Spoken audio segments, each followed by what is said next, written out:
تو اسی طرح ہیموفیلیا کی بیماری بھی اس کو بہتر کرنے کے لیے، کنٹرول کرنے کے لیے آپ کو پروٹین لگانا پڑتا ہے. کتنے انجیکشن چاہیے لگنے ہوتے ہیں؟ دیکھیں اس ڈپینڈ کرتا ہے بلیڈنگ کی سیویرٹی کے اوپر. کبھی کبھی روز لگانا پڑتے ہیں اور کبھی کبھی یہ ہوتا ہے کہ ہم پروفائلیکسس، یعنی پروفائلیکسس کا مطلب یہ ہوتا ہے کہ وہ پیشنٹس جن کی فیکٹر 8 کی یا فیکٹر 9 کی ڈیفیشنسی بہت زیادہ ہے اس کے لیول کو ایک مینٹین کریں، ٹھیک ہے، تاکہ وہ بلیڈنگ نہ ہو، ایک سیف رینج میں اس کو لے کے آئیں تاکہ بلیڈنگ سے پریونٹ کیا جائے، جس کو ہم پروفائلیکسس کہتے ہیں. رائٹ. اور دنیا بھر میں اب یہ اسٹینڈرڈ آف کیئر ہے تاکہ بلیڈنگ کا جو فینو ٹائپ ہے، جو سیویرٹی ہے، اس کو کم کیا جائے اور اس کو کمپلیکیشن سے بچایا جائے.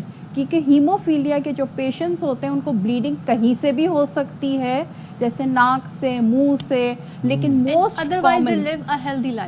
موسٹ کامن ان کی جو جوائنٹ بلیڈز ہیں بچوں میں خاص طور پہ، اگر یہ بار بار ہوتے رہیں تو ان کے جوائنٹس خراب ہو جاتے ہیں. اسی کو پریونٹ کرنے کے لیے ہم پروفائلیکسس دیتے ہیں، اور اگر یہ دیں تو یہ نارمل زندگی گزار سکتے ہیں، ادروائز نہیں گزار سکیں گے. یہ بات سمجھائیے گا کہ یہ جو بلیڈنگ ہے یہ وداؤٹ انجری بھی ہو سکتی ہے؟ بالکل وداؤٹ انجری بھی ہو سکتی ہے. اور انٹرنل ہے کہ ایکسٹرنل ہے؟ دونوں ہو سکتی ہے، دونوں ہو سکتی ہے، کیونکہ دیکھیں پروٹین کی کمی ہوگی تو ظاہری بات ہے کہیں سے بھی بلیڈنگ ہو سکتی ہے.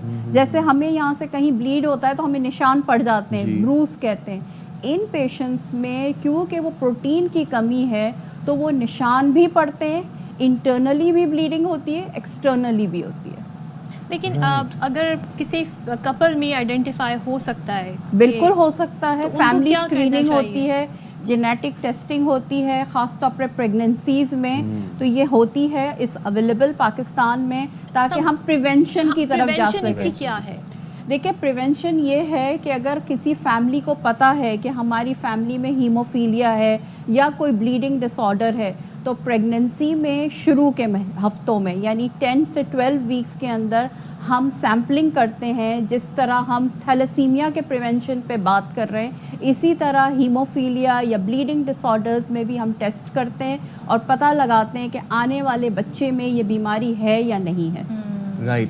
اور آپ جو لوگ ہیموفیلیا سے سفر کر رہے ہیں ان کے لیے کیا احتیاطی تدابیر ہو سکتی ہیں؟ دیکھیں سب سے بڑی چیز یہ ہے کہ ان کے لیے دوائی ہونی چاہیے، فیکٹر کانسنٹریٹس ہونے چاہیے. اسپیشلی پاکستان میں اس میں رجسٹرڈ پروڈکٹس کی بہت کمی ہے. تو میری یہ گزارش ہوگی اس پروگرام کے توسط سے کہ یہ جو فیکٹر کانسنٹریٹ ہے، جو ان کی مین دوائی ہے، وہ ایزیلی اویلیبل ہونی چاہیے، اس کی کاسٹ کم ہونی چاہیے تاکہ تمام پیشنٹس وہ یوز کر سکیں. کیونکہ پاکستان میں یہ اویلیبل نہیں ہے، ٹھیک ہے، تو ہمیں یہاں پہ بلڈ پروڈکٹس پہ یعنی پلازما پروڈکٹس پہ ریلائی کرنا پڑتا ہے اور اس کی ٹرانسفیوژن کرنی پڑتی ہے تاکہ ان کی بلیڈنگ کو روکا جائے. تو اندازاً ویسے کتنے پیشنٹ ہیں پاکستان میں اس سے متاثر؟ پاکستان میں اس وقت جو رجسٹرڈ پیشنٹس ہیں وہ 5000 ہیں ہیموفیلیا کے. لیکن اگر ہم عالمی ادارے جس کو ہم ورلڈ فیڈریشن آف ہیموفیلیا کو دیکھتے ہیں، ان کا جو سروے ہے، ان کے پریولنس کے حساب سے دیکھا جائے کہ ہر 17 کیسز یعنی ہر 1000 اس پہ کیسز کے اوپر ایک 17.1 اس کا پریولنس ہے. تو اس حساب سے پاکستان میں کم از کم 20 سے 25 ہزار پیشنٹس ہونے چاہیے ہیموفیلیا کے. رائٹ. لیکن ہمارے یہاں چونکہ ڈائگنوسس نہیں ہے، لوگوں میں اویئرنیس نہیں ہے، انڈر ڈائگنوسس ہے، پراپر لیبز نہیں ہے، تو اس وجہ سے صرف ہمارے پاس اس وقت 5000 کی تعداد. لیکن آپ نے بڑی ہمیں ویلیوبل انفارمیشن ہمارے ساتھ شیئر کی. Thank you so much doctor Munira Burhani ہمارے ساتھ تھی. اور بھائی آپ یہ دیکھیں کتنا ضروری ہوتا ہے آپ اپنی فیملی ہسٹری کے بارے میں جاننا، اور اسکریننگ از ویری امپورٹنٹ، اور اینول ٹیسٹ کرانا بہت ضروری ہوتے ہیں. اور ہر بیماری کا علاج جب آج کل موجود ہے تو وائی ناٹ، کیوں نہیں اپنے آپ کو ان بیماریوں سے بچانے کی کوشش کی جائے. تو یہ صورتحال ہے. اچھا اور جی، ہمارے اس پروگرام کے توسط سے کوشش یہی ہوتی ہے کہ آپ تک جتنی اویئرنیس اسپریڈ کر سکیں اتنی کریں. اب یہ کتنی امپورٹنٹ باتیں آج وہ بتا کے گئی ہیں. تو اگر آپ فار انسٹنس اگر آپ کی فیملی کے اندر ہیموفیلیا کا ایشو ہے، مسئلہ ہے، اور آپ کی جینیٹیکلی یہ مسئلہ ہے، تو آپ بیفور گوئنگ ٹورڈز میرجز تو آپ اسکریننگ کروا لیں. اسکریننگ میں کوئی مسئلہ نہیں ہے. تھیلیسیمیا اور یہ ڈسکس ہو سکتی ہے چیزیں، بیکاز آگے آپ نے فیملی پلاننگ کرنی ہوتی ہے. اچھا آج کل نا ویسے تو میرا ٹک ٹاک سے کوئی اتنا تعلق نہیں ہے، نہ میرا کوئی اکاؤنٹ ہے، لیکن ٹک ٹاک مجھے دیکھنا پڑا جا کے. اچھا ٹک ٹاک اب ایک بیٹل گراؤنڈ بن گیا ہے امریکہ اور چائنا کے درمیان. سوچیں پہلے جنگیں لڑی جاتی تھیں زمین پر, اور اب بھی ہم دیکھ رہے ہیں کہیں کہیں ایسے ہوتا ہے, یوکرین کی بات کر لیں اور فلسطین میں جو ہو رہا ہے, لیکن اب بیٹل گراؤنڈ بن گیا ہے سوشل میڈیا. تو ٹک ٹاک پر چائنا نے ایکسپوز کرنا شروع کر دیا ہے اسپیشلی لگژری برانڈز جو کہ امریکہ میں بڑی بکتے ہیں نا, لیو وٹون کے بیگ اور برکن بیگ اور کون سے بیگ, وہ بتا رہے ہیں جی آپ کو بیچتے ہیں $28,000 میں, $38,000 میں, اور یہ بنتے اصل میں $1,400 میں. اور آپ کسی مڈل مین کا انتظار نہ کریں, ڈائریکٹ ہم سپلائر ہیں, ہم سے خریدیں. ڈونلڈ ٹرمپ سوچتے ہوں گے جو میں نے بین کیا تھا بین نہیں رہنے دیتا. تو اس وقت اتنی بھرمار ہو گئی ہے ان ریلز کی کہ جو امریکن فیڈز ہے نا ٹک ٹاک کی, اس پہ چلی چلی آ رہی ہیں. Very smart of Chinese government. ہم اس پہ ذرا بات کریں گے آپ پچھلے آگے آنے والے دنوں میں. Very interesting, very nice point بھائی, بڑا اچھا آپ نے پوائنٹ ریز کیا ہے. اچھا ایک اور اپڈیٹ آپ کے ساتھ شامل کر لیتے ہیں, ایک بڑی انٹرسٹنگ سٹوری آپ کے ساتھ شیئر کرتے ہیں اور آپ کو ملواتے بھی ہیں بڑے very inspiring, very motivating, very interesting human being سے. کراچی کے 80 سالہ پروفیسر ڈاکٹر سعید عثمانی نے یہ ثابت کر دیا کہ تعلیم کے لیے عمر صرف ایک عدد ہے. Age is just a number. دل کے 4 دورے, فالج کا اٹیک, کورونا جیسی جان لیوا بیماری بھی ان کے عزم کو متزلزل کر نہ سکیں, ان کا علمی سفر نہ روک سکیں. پروفیسر ڈاکٹر سعید عثمانی نے 80 سال کی عمر میں وفاق جامعہ اردو سے ابلاغ عامہ میں ڈاکٹریٹ کی ڈگری حاصل کی. انہوں نے کراچی میں ایم ریڈیو کی مقبولیت اور سامعین کا تجزیاتی مطالعہ پر پی ایچ ڈی مکمل بھی کی. اور جو سامعین ہوتے ہیں یعنی کہ جو آپ کے لسنر ہیں, ریڈیو جو سنتے ہیں, ان کا تجزیاتی مطالعے پر پی ایچ ڈی مکمل کی. مقالہ معروف استاد ڈاکٹر توصیف احمد خان کی زیر نگرانی مکمل کیا, اور ملکی اور غیر ملکی ماہرین نے اسے بھرپور سراہا ہے. سو پروفیسر عثمانی علمی, ادبی, سیاسی حلقوں میں انسائکلوپیڈیا کے طور پر جانے جاتے ہیں. ان کی کہانی ہمت, حوصلے اور کہتے ہیں نا علم سے محبت کی ایک زندہ مثال ہے. آج ہم نے ان کو دعوت دی ہے اپنے اسٹوڈیوز میں, اور ہم بڑے آنرڈ فیل کر رہے ہیں کہ وہ اس وقت ہمارے شو کا حصہ ہیں. Professor doctor Saeed Usmani, thank you so much. السلام علیکم. Thank you so much sir. تو یہاں تو ابھی یوتھ جو ہے اس کو ہم کہہ رہے ہیں پڑھ لو, کچھ پڑھ لو, بچوں کو کہہ رہے ہیں تھوڑی کتابوں پر توجہ دے دو. آپ کو یہ خیال کیسے آیا اس ایج میں؟ دیکھیے اس ایج کا مسئلہ نہیں ہے. اچھا, میرے ساتھ 2-3 قسم کے تضادات ہمیشہ چلے. I was the smallest student in 1963 of Karachi board. میں نے 14.5 سال میں میٹرک کرنے کی جب ایگزامینیشن فارم دیا تو انہوں نے ریجیکٹ کر دیا. اچھا, کہا کہ 15 سال سے پہلے آپ نہیں کر سکتے. اچھا. ممتاز صحافی صلاح الدین صاحب اس زمانے میں ہمارے اسکول میں پڑھاتے تھے. انہوں نے میرے والد سے کہا کہ آپ ان کی ڈیٹ آف برتھ بڑھا دیں. ڈاکٹر عثمانی میرے والد کا نام ہے, جو خود, اب میں ایک کہانی ان کی بھی بتاؤں گا اسی علم کے حوالے سے. تو انہوں نے کہا میں تو جو ڈیٹ ہے وہی رہنے دوں گا. بالآخر بورڈ نے مجھے 14.5 سال میں اس بات کی اجازت دی کہ میں میٹرک کا امتحان دے سکوں. اس وقت قوانین بھی سخت ہوتے تھے, اس پہ عمل درآمد. دوسری بات یہ ہے کہ خود اس تاریخ میں میرے ساتھ جو میرے والد نے MBBS کیا تھا 1944 میں لکھنؤ سے, ماشاءاللہ, اور 1960 میں انہوں نے جامعہ بنوریا جو بنوری ٹاؤن ہے وہاں سے عالم کا باقاعدہ 8 سال تک لگ کر ریگولر کلاسز کی, اور باقاعدہ فارغ التحصیل عالم بنے. اور انہوں نے اپنی ایک جماعت بھی بنائی. اچھا, تو ایک یہ. تیسری چیز یہ ہے کہ میرے تایا جو تھے, he was throughout first class, first from matric to MSc in 1940. آپ کا ماشاءاللہ سے بڑا علمی خاندان ہے. تیسرا یہ ہے کہ میرے چچا, یہ تو تایا ہوگا نا چچا, یہ میں اس لیے بتا رہا ہوں کہ اس سے آپ کو پورے بیک گراؤنڈ اور ماحول کا اندازہ ہو. میرے چچا جو تھے پاکستان کے پہلے سوائل میکینسٹ تھے, انجینئر. کیا بات. اچھا عثمانی صاحب, تھوڑا سا ہمارے پاس وقت کم ہوتا ہے نا, تو ہم چاہ رہے ہیں آپ کی جو اچیومنٹ ہے, جو بڑی انسپائرنگ اسٹوری, ذرا اس پر آ جاتے ہیں. یہ جو آپ نے 80 سال کی عمر میں جو PhD کیا, یہ خیال آپ کو کیسے آیا؟ دیکھیے پہلی بات تو یہ کہ عمر کا تعلیم اور علم کے حصول سے کوئی تعلق نہیں ہوتا. یہ اصل میں آپ کے اندر کی موٹیویشن ہے. ایک بچہ 12 سال کی عمر میں بھی